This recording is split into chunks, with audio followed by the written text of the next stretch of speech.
Au cœur de la Caraïbe, l'archipel guadeloupéen possède un lien fort avec la mer. Plus de 1600 pêcheurs professionnels y pratiquent une pêche artisanale et des métiers de pêche variés. Aujourd'hui, les professionnels cherchent des solutions pour conserver le fragile équilibre des ressources naturelles dont leur activité dépend étroitement. La problématique à laquelle nous sommes confrontés, c'est le problème du rendement maximum durable, qu'on a baptisé la RMD. Ce rendement maximum durable est fonction de plusieurs choses. L'état de la mer, de l'état physiologique de la mer, de l'attitude des pêcheurs, des engins de pêche et de tout ce qui gravite autour donc de la profession du marin-pêcheur. Ensuite, la pollution. La pollution, c'est quelque chose d'extrêmement important, puisque avec tout le développement économique, l'homme a plutôt privilégié le porte-monnaie que la nature, et donc les répercussions se font de plus en plus. Ensuite, il y a les acteurs marins-pêcheurs, qui eux doivent avoir de bonnes pratiques, à savoir le bon choix du maillage, que ce soit pour les casiers, que ce soit pour les filets, les hauteurs des filets, de manière à permettre qu'il n'y ait pas de capture accidentelle. Nous avons des espèces protégées, notamment la tortue, nous avons des espèces pour lesquelles nous avons des licences et ainsi de suite. Et donc nous aimerions, avec toute cette panoplie, permettre que demain, la génération future puisse aller en mer et trouver de la ressource. Mais ça, c'est une conjonction de tous ces efforts qui permettra effectivement que cette ressource sera préservée et que demain on pourra avoir un rendement maximum durable. Les hommes de la mer savent mettre à profit leur expérience et leur connaissance du milieu naturel pour diminuer leur impact et faire preuve d'un esprit responsable à l'égard de l'environnement marin. Écoutons-les partager leurs solutions. Au niveau matériel de pêche, ça a évolué, mais un peu trop vite. Parce qu'on a eu, disons, l'apparition des filets, toutes sortes de mailles. Et tandis que quand j'ai commencé à faire la pêche, c'était avec des casiers. L'avantage qu'il y a dans la pêche artisanale, nos casiers là, typiquement guadeloupéens, c'est qu'on peut faire le tri.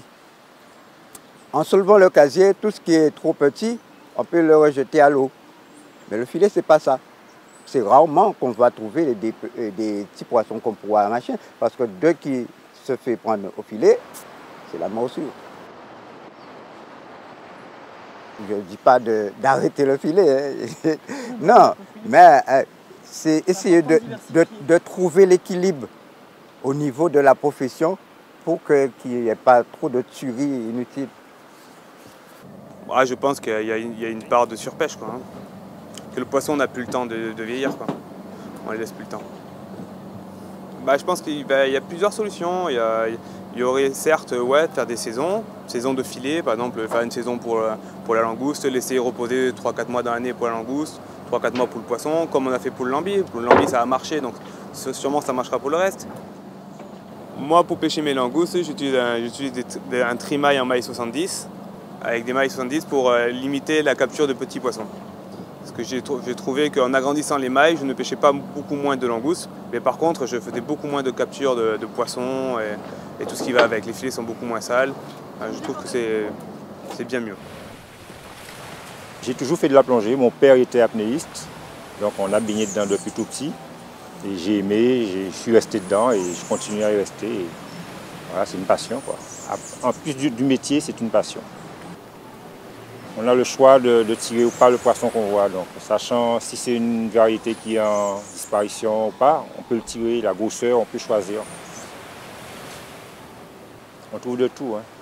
Des vieilles bagnoles, des vêtements, des chaussures, des vieux casiers, un peu de tout. Des restes de bateaux, il y a tout au fond, malheureusement.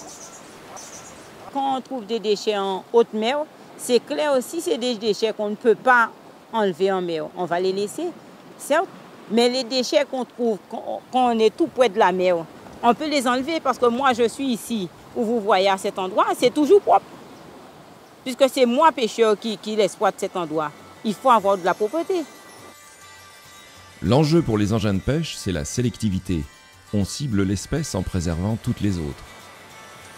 Certains pêcheurs de l'archipel ont choisi d'utiliser des casiers très sélectifs venant des îles du Nord. Alors c'est une pêche formidable parce que c'est une pêche qui est écologique, propre, ciblée et pas fatigante du tout.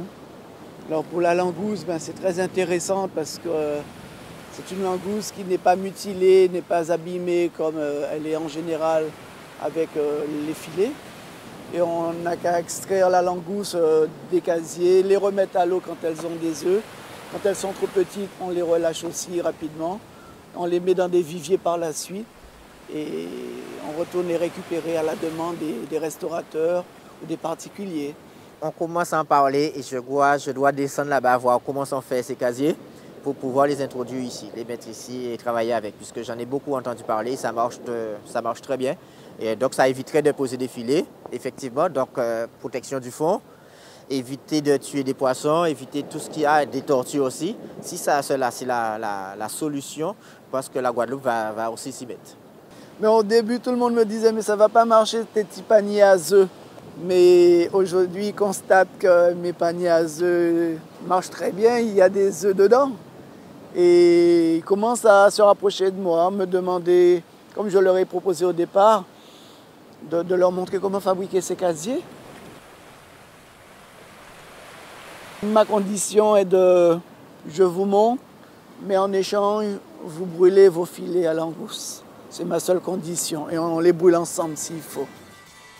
À Marie-Galante, Joseph a stoppé le trémail à langouste pour se consacrer désormais au casier de Saint-Barth. Le casier, il est longtemps plus rentable et j'ai moins de pertes. Je tue déjà moins de poissons. Je détruis moins le fond de la mer. Les tortues, avec moi, ils ne crèvent pas.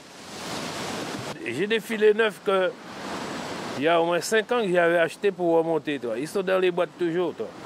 Je ne sais pas ce que je vais faire. Je ne peux pas le vendre parce que je n'ai pas envie de le mettre. Et alors je ne donnerai pas à personne et puis ça va rester là. Toi. La seule filet que je fais, c'est les filets de lambi. Les filets de lambi que j'ai, ils sont plombés partout. Ils sont couchés à plat au fond. Je ne dis pas que je ne peux pas prendre un ray dedans. Mais c'est très rare. J'aimerais que tout le monde passe au casier. Et ils vont voir le résultat peut-être dans un an. Dans un an, ils vont voir le résultat. Mais c'est à voir parce que les pêcheurs, c'est ma profession, mais il y a des réticents. Mais il faut qu'ils soient d'accord. La balle est dans leur filet. J'aimerais bien préciser que cette technique de pêche vient de Saint-Barthélemy où j'ai pêché pendant 8 ans, j'ai appris à pêcher. Et c'est pour moi le plaisir aujourd'hui de l'apprendre à d'autres personnes. Les tortues marines sont des espèces protégées depuis 1991. Néanmoins, la première cause de mortalité chez ces espèces demeure la capture accidentelle par les filets de fond. La pêche accidentelle de tortues marines dans les filets, c'est vraiment un réel souci puisque le pêcheur aussi, il ne faut pas oublier, perd son matériel, abîme beaucoup son matériel et pas de pêche autour là, quand il y a une tortue. Je pense que le pêcheur doit connaître sa zone. Il doit connaître sa zone parfaitement parce qu'il y a des zones qui sont des zones à tortues. Je vais vous donner un exemple. À Grand-Anse, Trois-Rivières, je n'irai jamais poser un filet là puisque je sais que le lendemain, j'aurai 4-5 tortues. Le comité régional des pêches est le représentant des pêcheurs professionnels. Pour trouver des solutions au problème des prises accidentelles des tortues marines dans les filets de fond, il a signé un partenariat avec l'ONCFS, le coordinateur du réseau Tortues marines de Guadeloupe. Un des objectifs est de tester et promouvoir des solutions simples, de techniques et d'engins de pêche qui permettent de limiter les prises accidentelles de tortues marines, tout en préservant les revenus des professionnels. Des engins expérimentaux sont à l'essai avec les pêcheurs. Au niveau de l'Office national de la chasse et de la faune sauvage, nous intervenons sur la protection. Donc on contrôle les pêcheurs, on contrôle les engins de pêche, on monte à bord des bateaux. Les pêcheurs ne peuvent pas travailler de leur côté et nous du nôtre. Aujourd'hui, donc ils ont bien pris conscience de ça. On remercie et on comprend aussi l'implication des pêcheurs qui jouent un rôle vraiment très important. Donc ensemble, nous arrivons à préserver la tortue marine. Certaines espèces sont protégées, comme la tortue, tandis que d'autres menacent l'écosystème marin. Arrivé depuis peu dans les eaux antillaises, le poisson-lion est une espèce invasive mettant en péril la biodiversité. Mais il existe des solutions. Dans mes casiers, à chaque fois que je vais en mer, je rentre avec 20-30 kg de poisson-lion. Et au début, c'était difficile pour que le client puisse acheter. Et maintenant, je n'ai même pas assez pour mes clients. Et il y a des gens qui ne le mangent pas, mais il y a des gens qui l'aiment. Parce que j'ai connu une femme, je lui dis, mais depuis 2009, j'ai mangé ça, j'avais fait une poisson, je l'ai mangé, je le mange toujours. Il m'a dit, j'ai jamais mangé ça. Ah ben, son mari le mangeait, il a goûté, et maintenant me réclame des poissons libres. Et c'est pourquoi je dis qu'il ne faut pas avoir peur, il faut manger le poisson. C'est très bon, c'est facile à préparer. Quelle que soit la façon que vous voulez préparer, c'est facile à préparer. La réglementation n'est pas seulement une contrainte, mais surtout un outil à la disposition des pêcheurs pour préserver la ressource. Il y a certains marins-pêcheurs qui ne respectent pas la réglementation. Poser leur trémaille la veille pour les faire remonter le lendemain. Alors le lendemain, il y avait parfois autant de poissons morts que de poissons vivants. Alors tout ceci a fait, il y a un impact négatif pour la pêche. Il y a aussi, il faut parler des filets à langouste. Posés au fond de la mer pendant 8, 9, 10, 12 jours pour prendre quelques kilos de langouste, pour que les poissons puissent pourrir dans le filet pour avoir quelques kilos de langouste. Et ceci a été grave aussi pour la pêche. Il faudrait que les gens qui font du filet respectent la réglementation. Le temps de calage de trémaille, maximum 5 heures. Le comité doit mettre en place, doit commencer à travailler là-dessus pour changer la réglementation. Que pour les filets, que pour les casiers, que pour le DCP. Tout est à revoir, il faut tout rediscuter. Quelles solutions les pêcheurs ont-ils pour aider au renouvellement des espèces marines ciblées par la pêche? Ben, c'est pas sorcier, hein. Faut laisser se reproduire les espèces. Il faut arrêter la pêche à cette période-là. Et puis mettre les casiers à terre à cette période-là, avril, mai, juin, où elles se reproduisent, où elles ont énormément d'œufs. Pour pallier à la diminution des captures, certains pêcheurs ont diversifié leurs activités. On a aujourd'hui le pescatourisme. Donc c'est une carte pour la Guadeloupe, c'est une carte pour l'archipel guadeloupéen. Il y a trois mois qui sont difficiles pour nous dans la mer. Il faut avoir une survie. Le survie, c'est soit on choisit pour faire ce que je fais là, monter une petite société pour faire venir les touristes et pour partir en mer avec les bateaux électriques, ou bien soit on monte un restaurant, ou bien notre structure, on a le droit. Le marin-pêcheur, c'est son rôle. Et il y a beaucoup de pêcheurs, je le dis, qui essaient de le lancer et puis ils vont voir ce que ça donne, quoi. Sinon, après, pour moi, il y a aussi les réserves, quoi, hein. Faire comme à petite terre, en faire une par port. Je suis garde de la réserve naturelle de Petite Terre et ainsi à la réserve à vocation géologique qui se trouve à la Désirade. Concernant les poissons, la réserve naturelle de Petite Terre qui englobe la partie maritime, on constate l'arrivée de langoustes, les poissons-chats qui arrivent.